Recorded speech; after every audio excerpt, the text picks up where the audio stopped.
한 주간 계속해서 신론을 지나 인간론으로 이제 접어듭니다. 인간론, 사람에 대하여.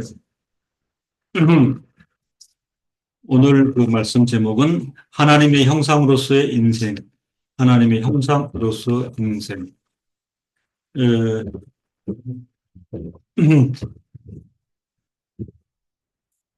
그 회의 가운데 뭐 널리 선포되기도 한 그런 부분입니다. 하나님의 형상.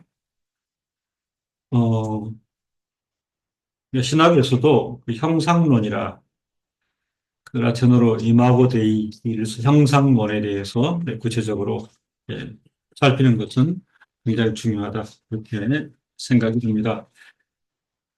우리의 형상을 따라 우리의 모양대로 사람을 만들고, 창세기 1장 26절은 하나님이 가라사대 우리의 형상을 따라 우리의 모양대로 우리가 사람을 만들고 라고 언급합니다.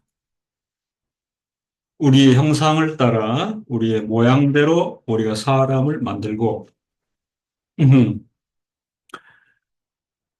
창세기 1장 26절의 언급 자체는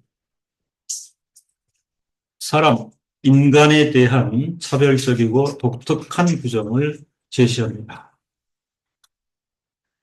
사람이 무엇인가에 대해서 성경의 규정을 우리가 대하게 됩니다.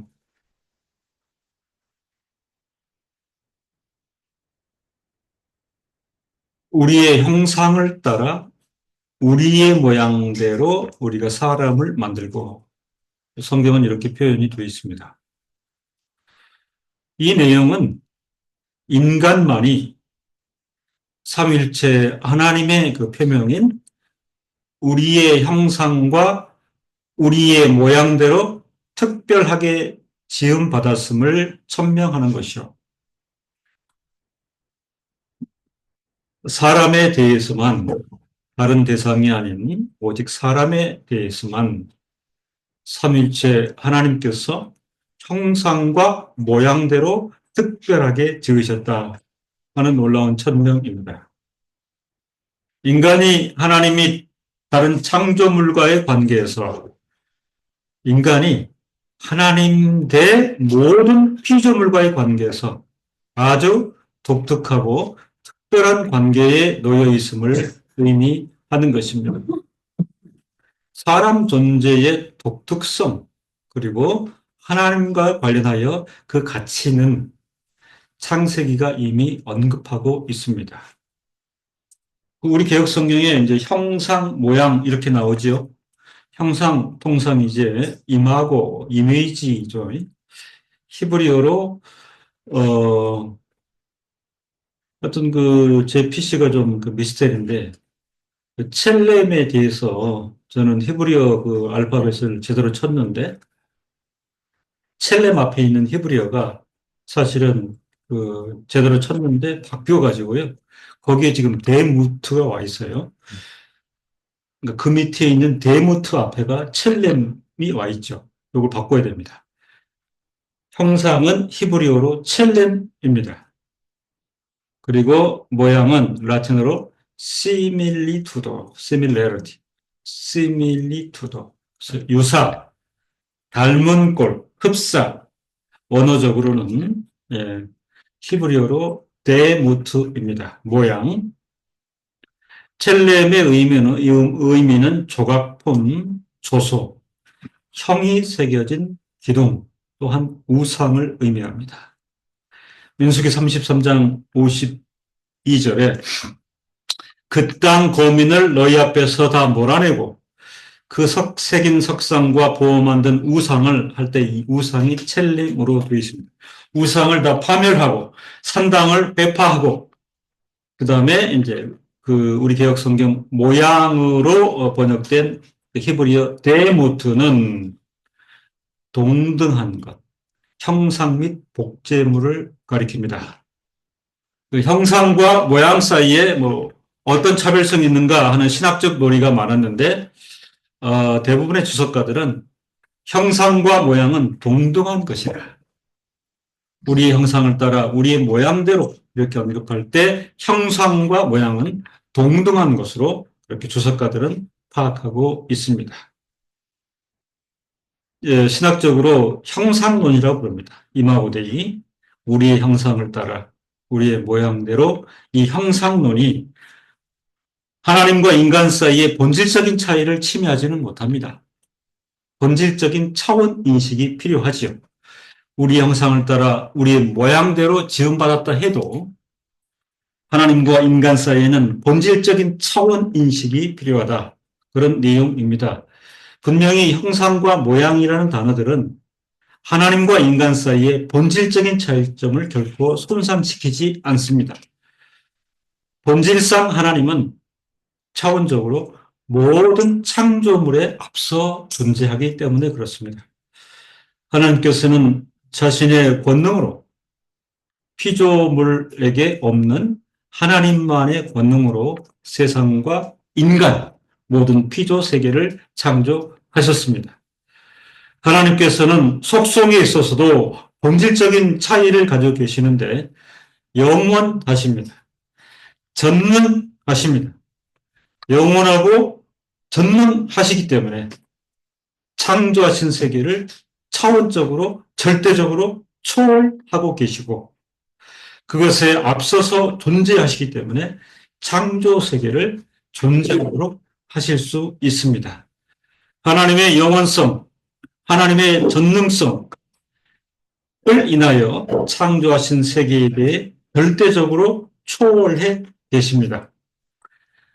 하이델베르크 신앙 고백 제28문에 보면 하나님께서는 전능하신 능력으로 세계를 창조하시고 세상을 보존 통치하십니다.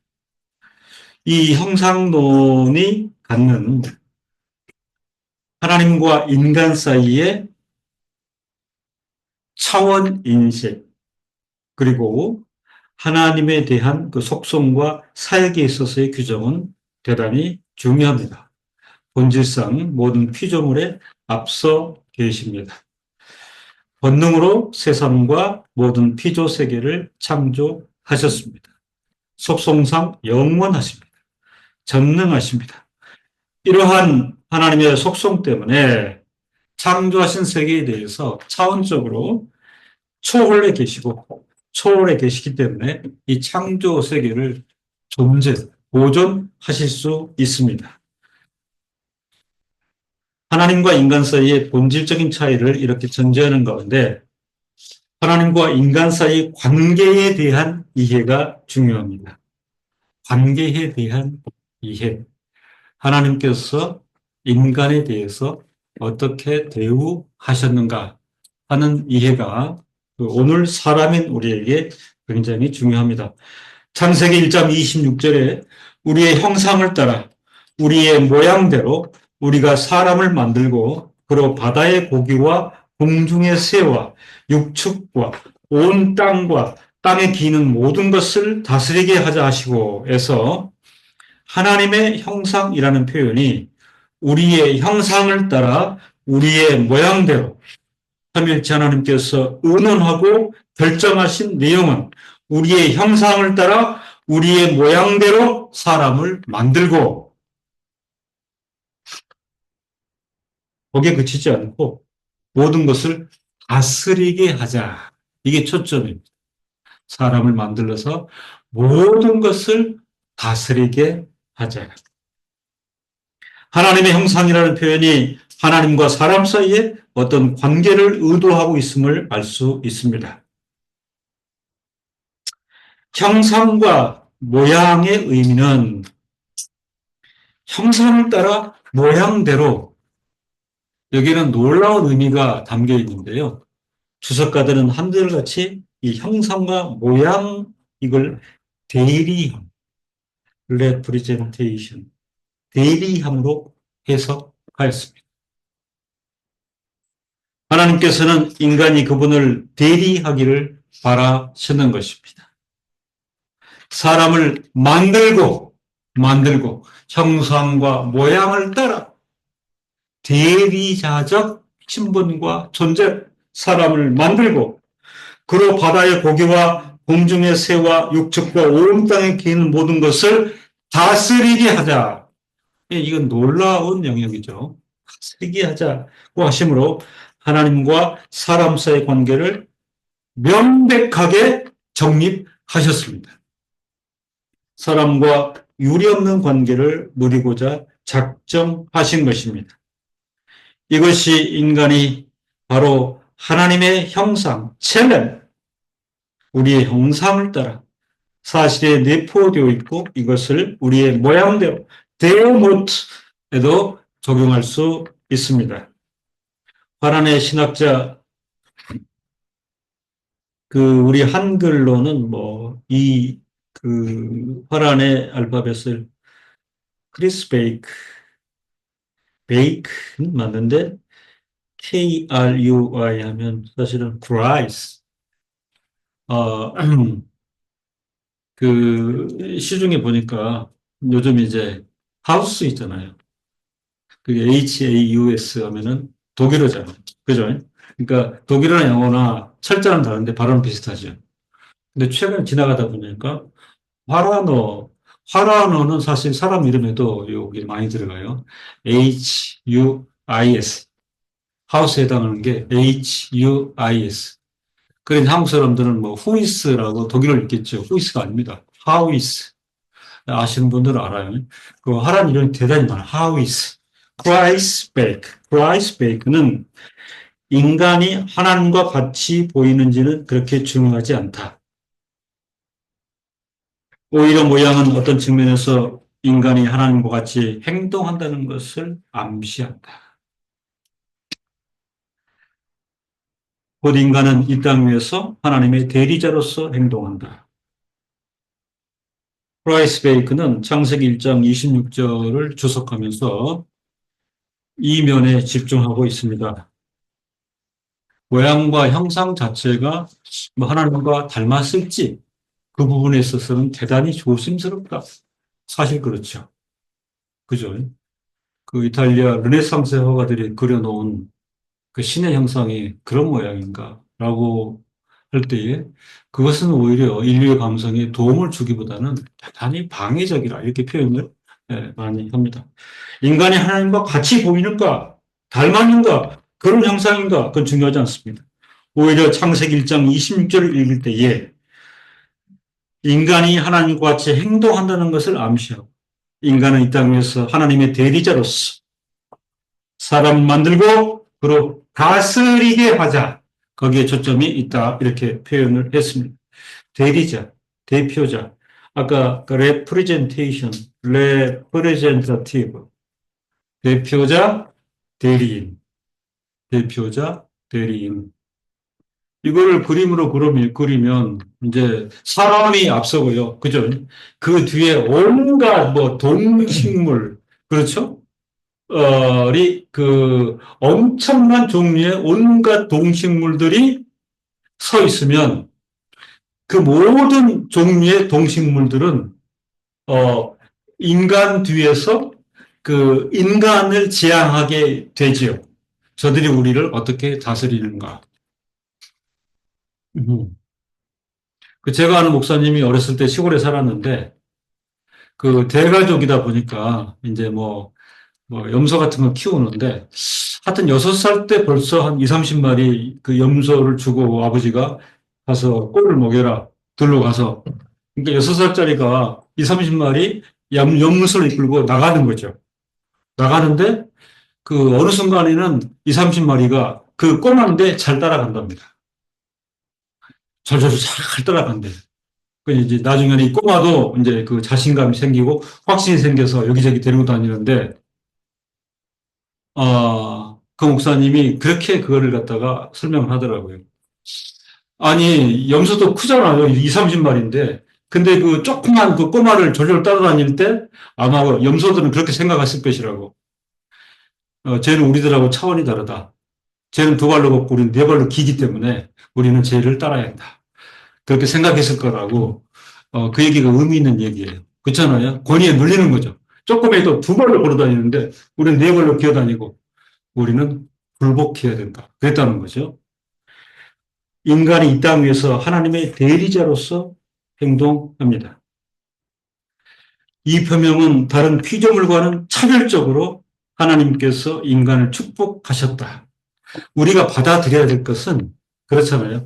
지으시고 다스리게 하심으로 대표자의 위임장을 주시고 대표자로서 세우셨다라고 할 때에 차별적으로 하나님께서는 모든 피조물에 대해서 인간을 특별 대우, 인간을 축복하셨다. 인간이 하나님의 형상을 담게 하심으로 땅 전체를 다스리게 하셨는데 또 우리는 그렇게 말할 수 있죠. 그죠? 예. 뭐 그냥 엄청난 코끼리, 호랑이, 사자 앞에서 네가 감히 나는 하나님의 형상을 닮은 존재야. 너는 아니야. 이 차이는 엄청 큰 겁니다. 그런 인식이 우리에게 필요하죠. 그런 방식으로 하나님께서는 인간을 축복하셨습니다. 형상을 담게 하시고 땅 전체를 다스리게 하셨는데, 그죠? 그러니까 이거 분명한 위임장에다 권리와 명령의 부분을 적시하셨어요. 다스리라.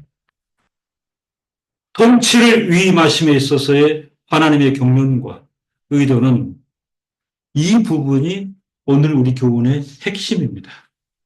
대리자로서 세우시고 형상과 모양을 따라 인간을 성립시키시고 저들을 다 다스리라 통치 위임장을 명령과 권위를 실어서 인간에게 건네실 때에 하나님의 경륜과 의도가 무엇이냐?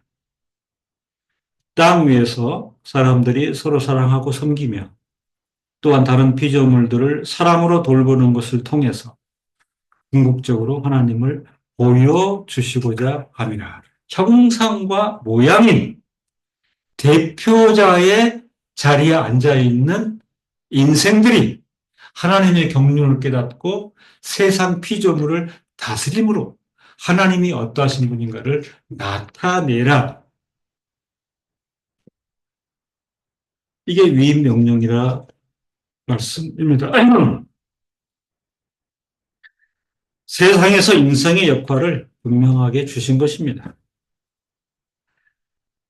땅 위에서 살아갈 때에 사람들과 어우러져 서로 사랑하고 서로 섬기며 또한 다스림의 대상이 되는 다른 피조물들을 억압하고 약탈하는 것이 아니라 사랑으로 돌보는 것을 통해서 궁극적으로 하나님의 경륜을 보여주시고자 하나님께서는 사람을 대표자로 세우셔서 땅을 다스리게 하실 때에 이런 의도를 가지고 계신다.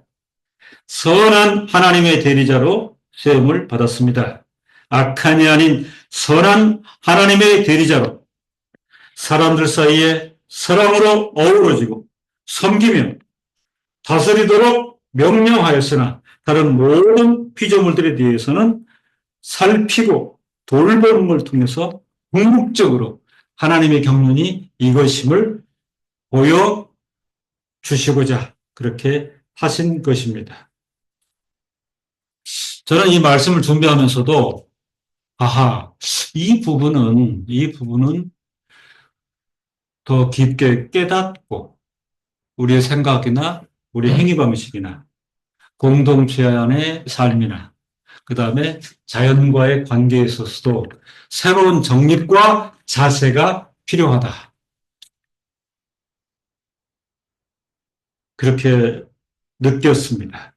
이런 본질과 의도가 있었기에 창세기는 사람과 모든 피조물을 창조하신 뒤에 창세기 1장 31절이 증거라고 할 수 있습니다. 사람들과 함께 어우러져 서로 사랑하고 섬기는 삶을 살라. 다른 피조물들에 대해서 비록 그들을 다스리라 하셨으나 그들을 사랑으로 돌보고 관심하고 보존하는 것. 그것이 사람의 명백한 역할이요. 이걸 통해서 하나님이 보여주시고자 하는 경륜을 드러내라. 창세기 1장 31절에 하나님이 그 지으신 모든 것을 보시기에 심히 좋았더라. 또고 좋았더라. 하나님이 좋으신 것, 하나님이 좋아하실 경륜, 여기에 있는 것. 이게 좋은 것이라. 그죠? 이게 선한 것이라. 거기에 비추어 보면 오늘의 세상 형국은 어떨까요? 좋지 않더라. 네. 하나님의 본질적인 선하신 창조와 인간에게 베푸신 의지하고는 전혀 다른 방향으로 가고 있다 하는 판단과 평가가 이루어질 수 있습니다.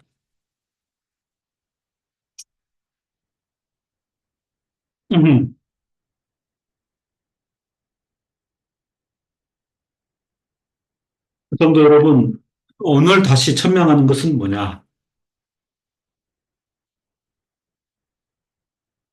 종교개혁자들이 하나님 말씀으로 돌아가자. 그 의집을 따라 저는 증명하는 것이 성도들이여 우리가 부지런히 하나님께로 그죠? 하나님께로 돌아가자. 그 창조의 경륜과 또 인간을 지으시고 인간에게 맡기신 의도를 알았으니 하나님께로 돌아가자. 그것을 결론적으로 저는 이렇게 정리하고 싶습니다. 인간의 존재 자체가 본질적으로 하나님에 대하여 의존적이라. 더 철저하게 의존하는 자세로 돌아가십시다. 의존하고 듣고 깨닫고 순종하는 때. 창세기 2장 7절에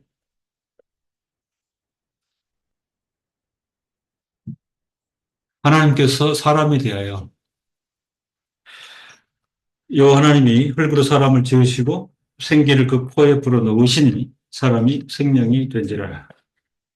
이 기초에서 본질적으로 인간은 자신의 창조자이신 하나님을 절대로 의존해야 하는 것입니다.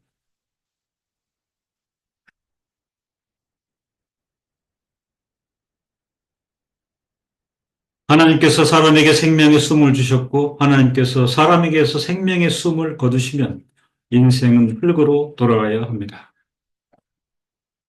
형상을 따라 인생을 지으시고 모든 피조물을 다스리도록 통치하도록 대표자로 위임하셨다.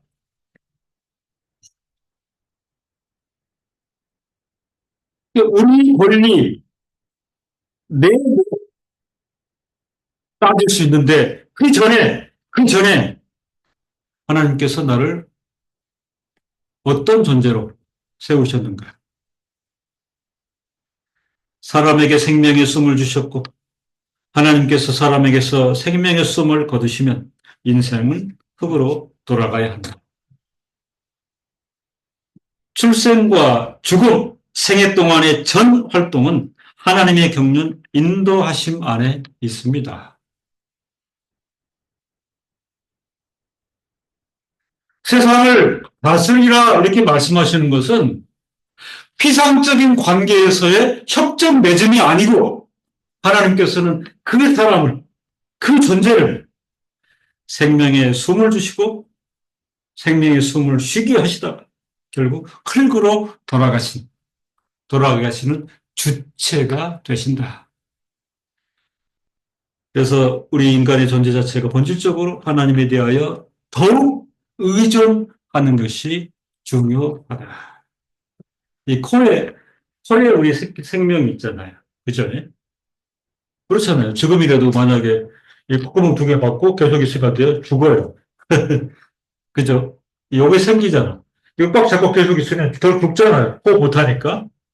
그러면 이 생명의 호흡을 누가 주시고 오늘 유지케 하시는가? 하나님이시고. 그렇잖아요. 하나님의 방식으로 우리 질식하면 뭐 오래 못 살잖아. 예? 숨이 끊어지잖아요. 출생, 죽음, 생애 동안의 전 활동, 하나님의 경륜, 인도하심 안에 있으니 우리의 존재에 대한 인식을 분명히 하고 오늘 하나님에 대하여 우리는 더욱 의존적일 필요가 있다. 인생은 흙으로 돌아가야 한다. 창세기 3장 19절에 너는 흙이니 흙으로 돌아갈 것이니라. 사람의 시작과 끝, 즉 생명의 시작과 마침에 대해 성경은 명확하게 규정하고 있습니다. 이 진리 지식을 명확히 인식할 때에 사람의 존재 자체가 하나님께 의존적임을 깨닫습니다. 생명, 현상, 모든 인간의 움직임, 처음부터 끝까지 하나님께 의존하게 되는 것입니다. 말씀을 정리합니다. 하나님께서 다른 모든 피조물과 차별적으로 인생을 하나님의 형상과 모양을 따라 창조하셨습니다.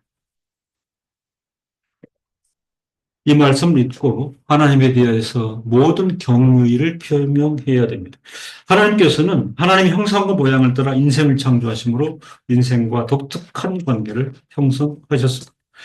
인생에 대하여 오직 인생에만 대하여 피조세계를 다스리도록 하심으로 하나님의 대리자로서 은혜를 베푸셨습니다.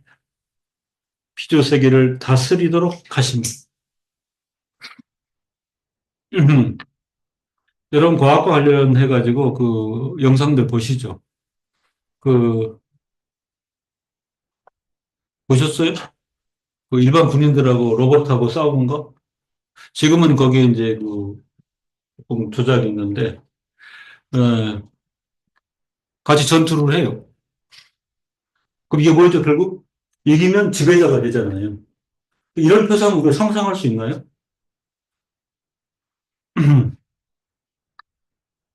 근데 과학자들이 그 사람 군인과 싸우는 로봇 어, 지금 IQ가 한 15 정도로 판단합니다. 그러니까 못 이겨. 결국 못 이기죠. 그렇게. 예, 뭐 전투력원에서도 못 이겨요. 근데 이제 그 분수령은 2070년이라고 해요. 2070년에는 85 정도가 된답니다. 그러면 85 정도가 되면 작전을 세우고 계획을 수립해가지고요. 그죠? 그리고 이제 집단을 이루게 되면 충분히 더 세질 수 있어요. 전투력이. 그때는 이기지 못할 수가 있다. 마이 2070년 그런 선포가 있기도 해요. 그죠? 그러니까 지구의 통치의 어떤 그 시스템 자체가 이제 완전히, 그죠? 넘어가는. 인생에 대하여 피조 세계를 다스리도록 하심으로 하나님이 대리소서 은혜를 베푸셨다. 로버트가 이 피조물 안에 들어갑니까? 안 들어갑니까? 사람 아니죠. 그죠? 사람 아니면 하나님께서 인용하신 통치 위임의 대표자로서의 군에 들어가지는 않습니다. 그런데, 그런데 이 세력이 지배자가 되고 피조 세계를 다스리는 주체가 된다. 저는 개인적으로 받아들이기 너무 힘듭니다. 그들이 작전 계획을 세우고요. 그죠? 그리고 이제 임무를 수행하는 거잖아요. 임무를 수행하고, 그리고 제일 중요한 게 뭐냐면, 명령 체계가 이제 흐트러져 가지고, 사람이 명령을 듣지 않고, 그 내부 안에서 움직여진답니다. 명령을 세우고, 이제 이런 시스템에 무슨 얘기냐면, 사람의 개입이라는 게 허용되지가 않고, 그 2070년이 이렇게 얘기를 해요. 인생에 대하여 피조세계를 다스리도록 하나님의 대리자로서의 은혜를 베푸셨다.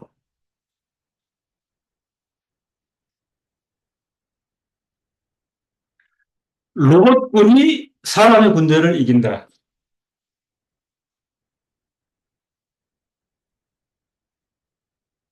지금 신학적으로는요. 지금 신학 안에 있는 모든 활동들 있죠.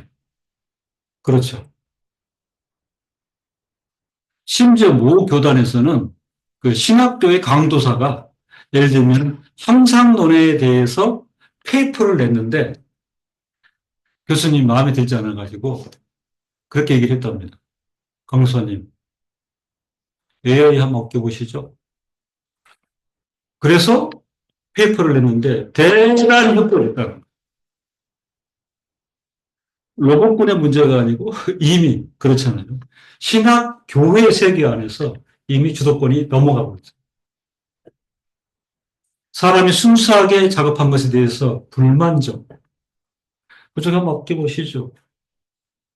대단히 흡족한 완성도. 인생에 대하여 피조세계를 다스리도록 하심으로 하나님의 대리자로서의 은혜를 베푸셨습니다.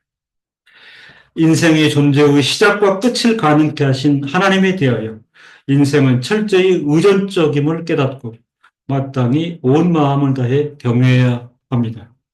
성도 여러분,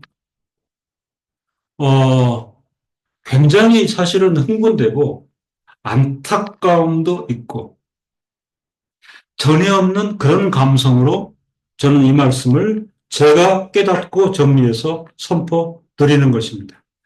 하나님의 형상으로서의 인생의 모습을 우리가 회복해야 합니다. 사람으로 하나님께 더 나아가고 사람으로 하나님께서 주신 그 명령의 의미를 깨닫고 그렇게 처신하고 그리고 전보다는 더욱더 밀접하게 기계 문명이 아닌 오직 하나님께 의존적 삶을 우리가 살아가야 하는 것입니다. 기도하겠습니다. 하나님 아버지,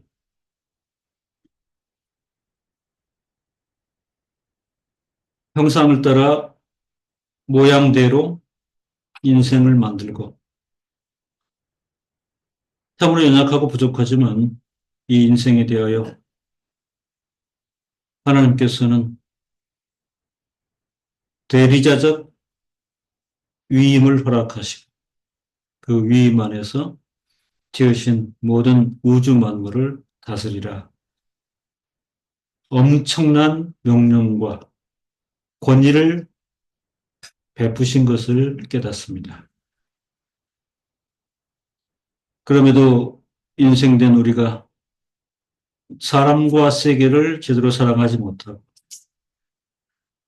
우리에게 맡기신 모든 자연물을 탐하고 약탈할지언정 제대로 살피고 사랑하지 못한 어쩌면 그 죄와 허물의 결과로 참으로 문명이 인간에 대하여 반기를 들고 하나님의 형상을 무너뜨리며 하나님께 도전하는 참으로 이 시대의 극악함이 이제 우리에게 다가가고 있는데 하나님 아버지 이럴 때일수록 정신을 차리고 형상대로 모양을 따라 우리를 이루시고 우리에게 엄청난 위임 명령을 주셔서 세상을 지배하도록 하신 하나님의 권능을 제대로 깨닫고 이럴 때에 우리로서는 더욱더 하나님께 의존적인 자세를 견지할 수 있도록 우리의 심령을 돈독하게 하여 주옵소서. 예수님의 이름으로 기도드립니다. 아멘.